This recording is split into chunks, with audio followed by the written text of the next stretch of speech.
कर रहे हैं। इतना ही नहीं है, आप भोजन बनाने के लिए जो तेल इस्तेमाल कर रहे हैं, एडिबल ऑयल, उसमें क्या होता है आपने कभी सोचा है? जिसको आप एडिबल ऑयल को क्या बोलते हैं, रिफाइंड ऑयल ऐसा बोलते हैं आप। क्या है उसमें ऑयल? क्या है? या मूंगफली का है, शेंगा, या तिल का है, या करड़ई का है, क्या नारियल का है? कुछ भी नहीं है जी।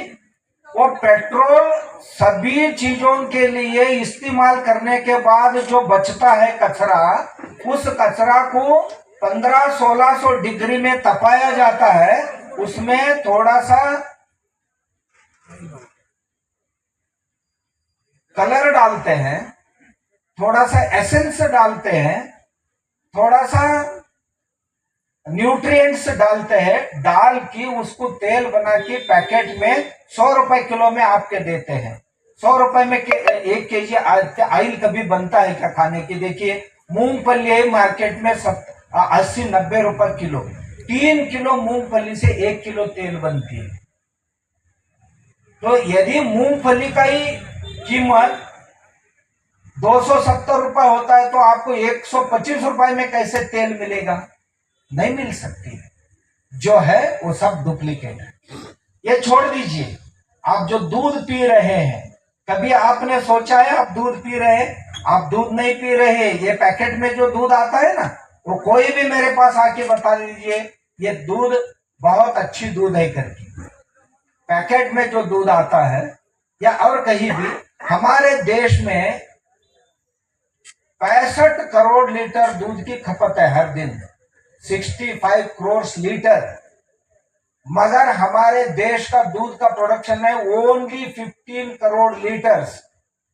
हर दिन 50 करोड़ लीटर, 50 करोड़ लीटर दूध डुप्लीकेट बनते हैं। आपको दूध बनाने की तंत्र बता दो, आप घर जाके जितना चाहिए उतना बना सकते हैं, यदि आप पीने के लिए तैयार है तो। थोड़ा शैम्पू लेना घर जाके, ये तो सर पे लगाते हैं ना शैम्पू, थोड़ा शैम्पू, एक बर्तन लेना, शैम्पू थोड़ा उसमें डाल दीजिए। उसके बाद उसमें जो शक्कर है ना, उसको बारीक करके पाउडर बना के थोड़ा शक्कर डाल दीजिए। उसके बाद उसमें शैम्पू डाल दिया, थोड़ा शक्कर डाल दिया आपने, और थोड़ा खाद्य तेल थोड़ा सा डाल दीजिए उसमें, खाद्य तेल। और उसके बाद उसमें आधा लीटर दूध डालिए, भैंस का हो या गाय का। उसके बाद 10 लीटर चाहे तो 10, 20 लीटर चाहे तो पानी डाल दीजिए, बन जाएगा दूध కదా। అది కర్ర సాము గాని కత్తి సాము గాని అవన్నీ వాళ్ళకి నేర్పిస్తారు। తర్వాత అశ్వ సంచాలనం, గుర్రపు స్వారీ ఉంటుంది కదా, ఆ గుర్రపు స్వారీ చిన్న 7వ తరగతి 8వ తరగతి చదివే ఆడపిల్లలు ఎంత చక్కగా గుర్రాల్ని స్వారీ చేస్తారంటే మీరు నమ్మలేరు। ఆ విధంగా వాళ్ళకందరికి అశ్వ సంచారం నేర్పిస్తారు। తర్వాత గాంధారి విద్య అని ఉంది, మీరు విన్నారో లేదు, మీరు చూసడం కాదు, విని కూడా ఉండరు। గాంధారి విద్య, గాంధారి తెలుసా మీరందరికి? మహాభారతంలో గాంధారి, ఆ గాంధారి గుడ్డ కట్టుకొని ఉంటుంది అనమాట। కానీ ఆమెకి ఏ జ్ఞానం లేదు, కానీ అక్కడ చిన్న పిల్లలు కళ్ళకు గుడ్డ కట్టుకొని పుస్తకాలు చదువుతారనమాట। పుస్తకాలు చదవడం కాదు, వాళ్ళ ముందు ఎవరైనా కూర్చుంటే మీ ఇంటిని కానీ మీకు ఎప్పుడు చూసి ఉండరు, మీ ఇంట్లో ఏ చోట ఏ వస్తువు ఉంది, ఏ రంగులో ఉంది, ఏ బీరువాలో ఎంత డబ్బు ఉంది అది చెప్తారు। ఇది మాట కాదు, ఇది ప్రస్తుతంగా అంటే ప్రత్యక్షంగా చూసినటువంటి విద్య। ఆ విద్యను వాళ్ళు అక్కడ అందరి పిల్లలకు నేర్పుతారు। తర్వాత వ్యాకరణము, అష్టాధ్యాయి, న్యాయశాస్త్రము, వేదాంత శాస్త్రము, ఇలా అన్ని విద్యలను కూడా 12 సంవత్సరాలు వాళ్ళని అక్కడ పెట్టుకొని వాళ్ళకి నేర్పిస్తారనమాట। అక్కడ ఉండే పిల్లలు హిందీ, మరాఠీ, సంస్కృతం, ఇంగ్లీష్ ఈ భాషలన్నీ వాళ్ళకి వస్తాయి। తర్వాత వాళ్ళకి మాతృభాష అంటూ వస్తుంటుంది।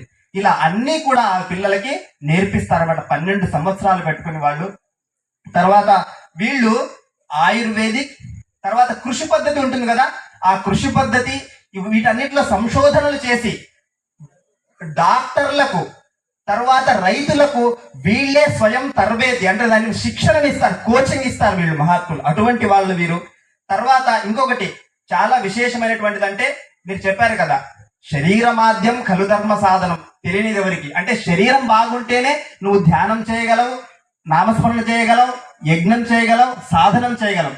కాబట్టి అటువంటి మన శరీరానికి ఆధారమైనటువంటి పంచభూతములు అవి చక్కగా ఉంటేనే మన జీవితం చక్కగా ఉంటుంది. కాబట్టి వీళ్ళు ఫిబ్రవరి 2023లో మీరందరూ వినుండొచ్చు, చూసుండొచ్చు, సుమంగళం అని చెప్పేసి పంచ మహాభూతోత్సవం అని ఒక మంచి కార్యక్రమం చేశారు. మీరు చూడండి కాబట్టి పంచభూత ఉత్సవం సుమంగళం అని చెప్పేసి మీరు గూగుల్లో కొట్టినా యూట్యూబ్ లో కొట్టినా వస్తుంది. ఒక వారం రోజులు పంచభూతాలను ఎలా రక్షించాలి, వాటి యొక్క ఉపయోగం ఏమని చెప్పేసి 7 రోజులు కార్యక్రమం చేశారనమాట. ఎంత పెద్ద కార్యక్రమం అంటే కొన్ని వేల ఎకరాలలో ఇలా పెండాలు వేస్తారు, కొన్ని వేల ఎకరాల్లో పెండలేసి కార్యక్రమం చేశారు. దానికి విదేశాల నుంచి సైంటిస్ట్స్, విజ్ఞానులు వచ్చి ఆ కార్యక్రమాన్ని తిలకించారనమాట. తర్వాత ఎన్నో వందల మంది ఇటువంటి మఠాధిపతులు వచ్చి ఆ కార్యక్రమాన్ని యశస్సు చేశారు. ఇలా కాబట్టి వాళ్ళు జ్ఞానులు విజ్ఞానులు రెండిటి సంగమమూర్తులు ఆ స్వాముల వారు.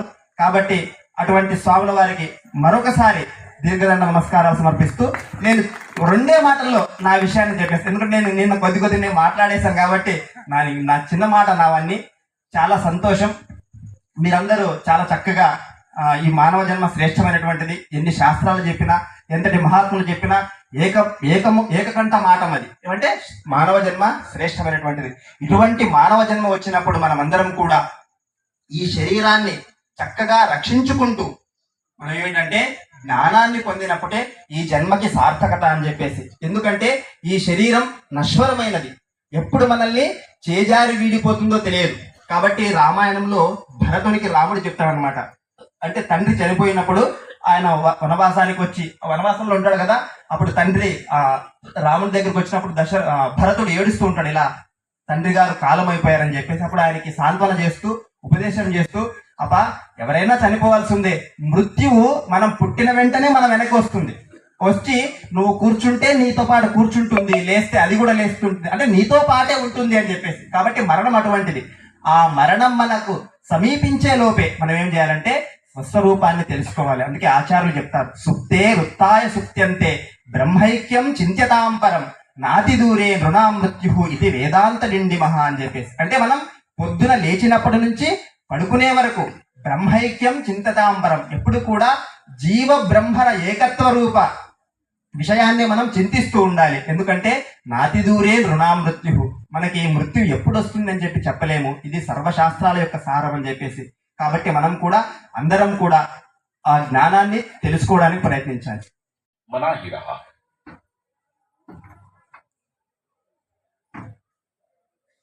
परम पूज्य स्वामी जी, स्वामी श्री स्वस्वरूपानंद जी, जिनकी तपस्या का यह फल है कि यहां पे हम इकट्ठा हुए हैं। इस आश्रम ने एक अत्यंत पवित्र स्वरूप धारण किया हुआ है और ऐसे स्थान में न जाने कहां कहां से सारे महात्मा गण इकट्ठा हुए हैं। ऐसे इस विशेष उत्सव की उत्सव मूर्ति, इस आश्रम के अध्यक्ष परम पूज्य स्वामी जी, इस सभा को रोशन करने वाले परम पूज्य तपपूत, तपोपूत, योगपूत, ज्ञानपूत, श्रद्धापूत, ये जो तप मूर्तियां सामने बैठी हैं, आपके सामने भी हमारे पीछे भी, इस सारे यतिवृंद को सस्नेह नमो नारायणाय। सभी भक्तिमती माताओं और सज्जनों, अध्यक्षीय भाषण का यही अर्थ होता है कि जितना हुआ है उसका संक्षेप करें, परंतु विषय इतने नाना हुए हैं, उसका उपक्रम क्या होगा और उसका उपसंहार क्या होगा, थोड़ी विचित्र बात है, किंतु फिर भी परम पूज्य स्वामी जी ने कहा, यदि देह को तुमने सुदृढ़ बनाया और बनाना चाहते हो, तभी राष्ट्र भी सुदृढ़ होगा, और उसके लिए अन्न की शुद्धि अत्यंत आवश्यक है। परम पूज्य माता जी ने यही कहा कि अन्न की शुद्धि होगी तो अंतःकरण की शुद्धि होगी, क्योंकि यही अन्न अपने सूक्ष्मतम अंश से हमारी बुद्धि मन बनता है, अंतःकरण बनता है। और यदि अंतःकरण शुद्ध न होगा तो अशुद्ध अंतःकरण से परम शुद्ध परमेश्वर का दर्शन असंभव है, जिसके दर्शन के बिना मानवीय जीवन का कोई मूल्य है ही नहीं। जो मानवीय जीवन यदि परमेश्वर के दर्शन को अपना लक्ष्य न करते हुए जी रहा है, उस मानवीय जीवन का कोई मूल्य नहीं है, यह बात निश्चित है। यमराज के सामने खड़े होकर के नचिकेता यही कहता है, अपने पिता को ही यह कहता है, सस्यमिव जायते मर्त्यः। अरे न जाने ऐसी बरसाती घास कितनी आती है और कितनी चली जाती है। जब बरसात गिरती है तो घास उगती है, और जब बरसात रुक जाती है तो वही घास मर जाती है, लेकिन इसका कोई हिसाब नहीं है, और कोई हिसाब रखता भी नहीं है कि कितनी घास उगी और कितनी घास मर गई। वैसे ही इस दुनिया में न जाने कितने लोग आएंगे और कितने लोग चले जाएंगे, कोई हिसाब नहीं है। इसका भी हिसाब मत लगाना कि कितने लोग चक्रवर्ती राजा हुए और कितने लोग धनाढ्य हुए, कितने लोगों ने कितने भोग किए और कितने लोगों ने कितना साम्राज्य किया। इसका भी हिसाब लगाने मत जाओ, क्योंकि न जाने कितने सम्राट ऐसे होके गए हैं कि इतिहास खुद उनके नाम भूल चुका है।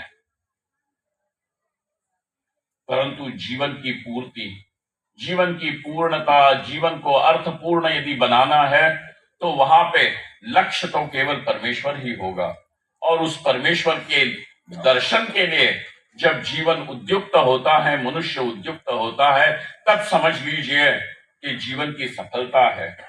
परंतु सावधान, ऐसा सफल जीवन भी तब हो पाएगा जब आपका अंतःकरण शुद्ध हो, और अंतःकरण के शुद्धि के लिए माता जी ने भी कहा, सारे संत एक मुखे न एक कंठे न इस बात का निश्चित रूप से स्वीकार करते हैं कि बाबा अन्न की जब शुद्धि होगी तब अंतःकरण भी शुद्ध होगा। रावण की संस्कृति है आसुरी संपदा, और राम की संस्कृति है दैवी संपदा। आपको यही तय करना है कि आपके जीवन में आप सद्गुणों से अपने को भरपूर करोगे, अथवा केवल रावण की तरह सत्ता, धन, इन्हीं को बड़ा मान करके अपने आप को बड़ा गिनाने लगोगे। तय करो कि राम के पास कुछ भी नहीं है। रावण हमेशा अवहेलना करता है, कहता है कि ये तो तपस्वी है, ये क्या बिगाड़ पाएंगे मेरा। जिनको अपने खुद के राज्य से निष्कासित किया गया है, वे दो तपस्वी, अरे जिन्होंने केवल रो रहे हैं और रोते रोते अपने खोई हुई पत्नी को ढूंढ रहे हैं, वो ये तपस्वी राम मेरा क्या बिगाड़ पाएगा। मेरी लंका अद्भुत है, मेरी सेना अद्भुत है, मेरी सत्ता अद्भुत है कि त्रैलोक्य पे मैं विजय पाने वाला रावण, और राम के जिसके पास पैरों में पहनने के लिए जूती तक नहीं है। संघर्ष यहाँ पे दैवी संपदा और आसुरी संपदा का है। संघर्ष की राजा पृथु से पहले इस पृथ्वी ने देखा कि यहाँ की प्रजा जिन्हें योग्य ही नहीं है, पृथ्वी ने अपने गर्भ में सारा अनाज छिपा लिया, सारे रत्नों को अपने भीतर कर लिया, और चारों तरफ हाहाकार मच गया। खाने के लिए अन्न नहीं, पीने के लिए जल नहीं। अनाज को छुओ तो वो अनाज बीज है ही नहीं। ऐसा निर्बीज अनाज, ऐसा निर्बीज अन्न आप हम खा रहे हैं। ठीक वैसी ही परिस्थिति है जैसे राजा पृथु के समय थी। तब राजा पृथु पृथ्वी का दोहन करते हैं और पुनः वह पृथ्वी कहती है कि लो राजा, अब यह पृथ्वी मैं तुम्हारे लिए सस्य श्यामला बन जाती हूं, दे देती हूं जितना चाहिए अन्न, कर लो दोह लो मुझसे, मैं वह गाय हूं कि जिसका दोहन कर सकते हो। और इसीलिए पृथ्वी का नाम, भूमि का नाम पृथ्वी हुआ, क्योंकि वह पृथ्वी राजा पृथु की कन्या के समान है। आप इस बात को देखिएगा, यहाँ पे एक संकेत यह है कि जब राजा पृथु पृथ्वी को अपनी कन्या के समान मानता है, तब वह पृथ्वी अब सस्य श्यामला होकर के उस अन्न को देती है कि जो अन्न भरण पोषण करे। केवल पेट भरना यही इतना ही अन्न नहीं है। अन्न तो वह है कि जिसके द्वारा आपका हमारा न केवल शरीर बने परंतु अंतःकरण भी बने। मन की निर्मिति में भी अन्न का हाथ है।